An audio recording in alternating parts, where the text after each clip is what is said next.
Depuis sa création, Afreximbank a décaissé plus de 90 milliards de dollars, soit 54 000 milliards de francs CFA, au profit des économies africaines.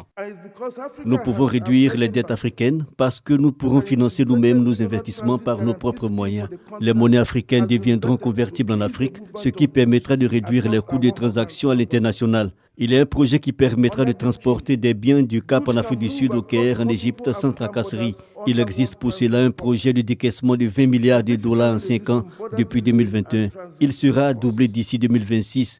En 2022, la Banque panafricaine comptabilise 31 milliards de dollars, soit plus de 18 000 milliards de francs CFA de garantie et d'actifs. À la même date, les fonds d'actionnaires sont estimés à 5,2 milliards de dollars, l'équivalent de plus de 3 000 milliards de francs CFA.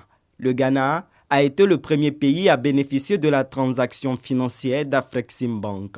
30 ans après, la même banque a permis au pays de résoudre son problème de trésorerie, selon le président Nana Akufo-Addo.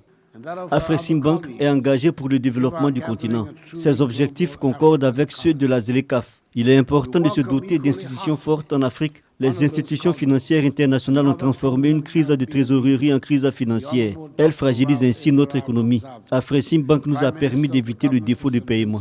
Plusieurs pays, dont le Ghana et le Malawi, ont signé un partenariat d'accord de financement avec la Banque Trentenaire. Le président du Conseil économique, social, environnemental et culturel, CESEC, représentait le président de la République, Alassane Ouattara, à ses assemblées annuelles. Je suis porteur d'un message de la part de son Excellence, c'est le président de la République de Côte d'Ivoire, Alassane Ouattara, pour son très cher bien-aimé président de la République du Ghana, Nana Akufo-Addo. Il s'agit bien sûr de Afreximbank, qui est une banque panafricaine, qui donc se veut à l'avant-garde dans la promotion du commerce et des relations entre les pays africains.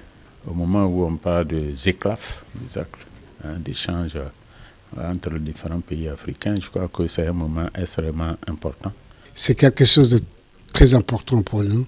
La première transaction que cette banque a fait il y a 30 ans, c'était une transaction avec Ghana Cocoa Board. Alors depuis là jusqu'à aujourd'hui, on a un contact très étroit avec la banque. La banque fait beaucoup de travail pour nous tous, pas seulement pour Ghana.